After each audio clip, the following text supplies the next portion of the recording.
I talk a lot on this channel about the deeper meanings and inspirations behind horror films. Deep analysis on messages and themes in this medium is my favorite thing to do, like, ever. But what always inspires me to look deeper is a good surface level story. Something that leaves me begging for more. So much so that I go out of my way to dissect and find it. But what if a movie completely ignored the surface level? What if it only focused on that deep messaging and not so much the basic elements that every good film has? Well, a filmmaker doing just that is what spoiled my enjoyment of the new horror film that most critics adore, I Saw the TV Glow. Let me just get this out of the way first. Where this movie is strong, it's incredibly strong. You can see the passion practically oozing out of every second, and you can tell that what they're trying to get across to the viewer is a message that's incredibly personal and important to them. It's the type of thing that I love to see in a world where popcorn flicks dominate the box office, and wonderfully bizarre movies like this never get their time in the spotlight. Which is why I was so disappointed that I really didn't like this one. If you haven't seen it, or just need a refresher, here's a quick summary of the plot, thin as it is. The story follows Owen, a young kid who, after meeting our leading lady Maddie, becomes obsessed with this TV show called The Pink Opaque. The show is sort of a play on those old corny Monster of the Week horror TV shows like Goosebumps, for example.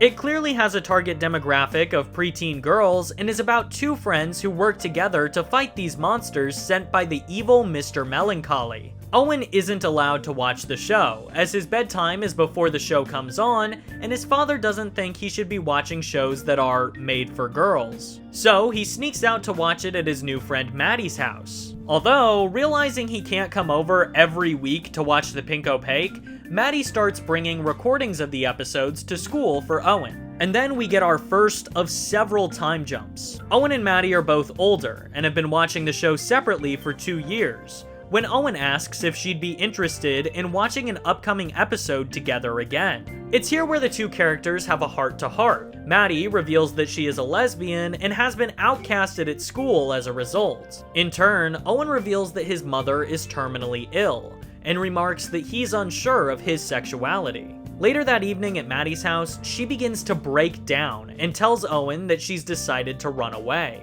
She asks him to go with her, but he gets freaked out and refuses. So she leaves without him. Their show gets canceled, and Owen's mother dies. He lives a pretty quiet and sheltered life after that. And this leads us to yet another time skip of about 8 years. In this time, not much changes. Owen picks up a job in a movie theater, he still lives with his father, and he hasn't seen Maddie since the night she disappeared. That is, until one night after work when Owen goes to a suspiciously empty store to pick up some groceries. And suddenly, Maddie appears behind him. The two of them go to a bar to talk about where Maddie's been all of these years. Maddie begins by asking Owen if he remembers the final episode of The Pink Opaque. After some pushback, Owen reluctantly recalls a suppressed memory of the final episode. In it, the two main characters, Isabel and Tara, are caught by Mr. Melancholy, who cuts their hearts out and feeds them this stuff called Luna juice before burying them alive.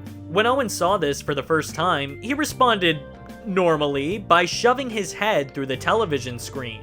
Consequently, his dad rushed downstairs in an attempt to hold Owen back and keep him from going into the TV, as Owen screamed that his dad wasn't his real father and that this isn't his real home, before vomiting what looks to be Luna juice. Pulling him back into the present, Maddie tells Owen that he is actually Isabel and she is Tara, the characters from the show. Furthermore, she states that she spent the last 8 years inside of the world of the show. Maddie explains that she buried herself alive in this world in order to transition into the next. And she urges Owen to do the same so they can work together to defeat Mr. Melancholy once and for all. Despite initial resistance, Owen eventually believes her. But when the time comes, he once again gets too scared to actually go through with it and chooses to stay in this fictitious life. And after that, he never sees Maddie again. His dad dies of a stroke a few years later, and Owen grows old in his parents' house. He starts a family of his own, and after several years tries to watch The Pink Opaque again, but loses interest, saying that it's kinda corny now. He no longer works at the movie theater either, instead being employed by this family fun center place. He's noticeably older and weaker as well.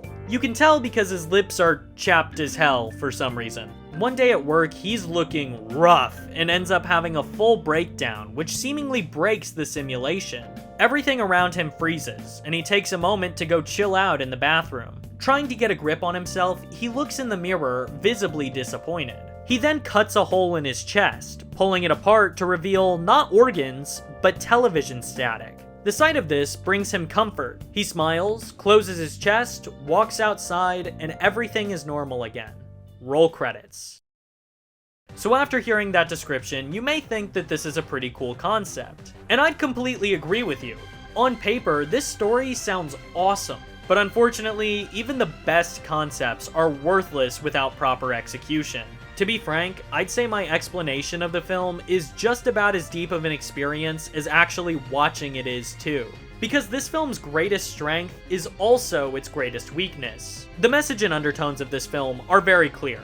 Towards the beginning, they're a bit more willing to be subtle, but at the end of the film, they're completely heavy-handed, which personally always pulls me out of an experience. The point of this film, first and foremost, was to deliver a message, which isn't a negative thing, but when every other element is an afterthought, when you ignore subtlety to preach to your audience, and when you completely forget to tell your own story, it becomes a problem. If you've not picked up on it yet, this film is about being a closeted individual and the horror of never becoming your true self. Owen is really Isabel, but it's easier for him to continue pretending not to be, even though that leads him to this hollow life, where he knows he'll never be able to be the person he was always meant to be. And I will say that this concept lends itself well to the message. It's genius actually, and seems like it should be a slam dunk. The filmmakers had all the pieces right in front of them for an excellent submersive masterpiece of storytelling, but they failed to put them together. Let me explain. This movie has a lot of fundamental issues. For example, it features some very talented actors, yet all of them are giving mediocre at best performances. And generally speaking, if no one in a film is doing well, it's not reflective of their acting abilities. It's actually more indicative of the director's competence. These dialogue scenes just aren't at all how people speak. Maddie always sounds like she's giving a speech, while Owen sounds like if Moist Critical had severe anxiety issues. These are characters that could be incredibly deep, but are written and acted on the most surface level. There's some incredible potential here, reduced to characters that can be summarized in one adjective. Maddie is assertive, and Owen is timid. There's no doubt in my mind that that's also the extent that these two were told about their characters beyond what's actually written on the script. Another pitfall here that I alluded to is the writing. This isn't written in a believable way at all. No one speaks like an actual person here. The pacing is all off with the constant jumping in time, and this movie is more willing to tell the audience things directly instead of just showing them. In the most egregious breaking of the golden rule of visual media I've ever seen, there's a scene towards the end of this film that the internet is for whatever reason completely in love with. In it, Maddie has a 10-minute uninterrupted monologue. No b-roll, no significant interjection from Owen, she just stares directly into the camera lens and talks for 10 full minutes. This harkens back to what I touched on earlier in the video, when I mentioned that it really beats the viewer over the head with what it wants to say. All subtlety and tact is completely thrown out the window in this moment. The monologue primarily consists of Maddie explaining the process of burying herself and transitioning back into the show. She weaves this storyline that could have so easily been a flashback, but instead, it's the equivalent of a Tana Mojo video from 2016, yapping into a camera stretched out to hit that 10-minute mark. And this is especially frustrating as the movie is a flat 90 minutes, meaning that a ninth of this film's total runtime is dedicated to nothing but a glorified poetry slam performance. Yet, critics are calling this a peak moment in cinema? And that point about poetry is very important, because that's really what this film is. It's not worried about its narrative, and it's not concerned with its performances. It's ultimately trying to capture a feeling, to say something profound. The reason why this film is so loved is because it tries and succeeds to capture this hollow feeling of being unaccepted and unable to be the person who you truly are. And if you're someone who enjoys it for that, more power to you.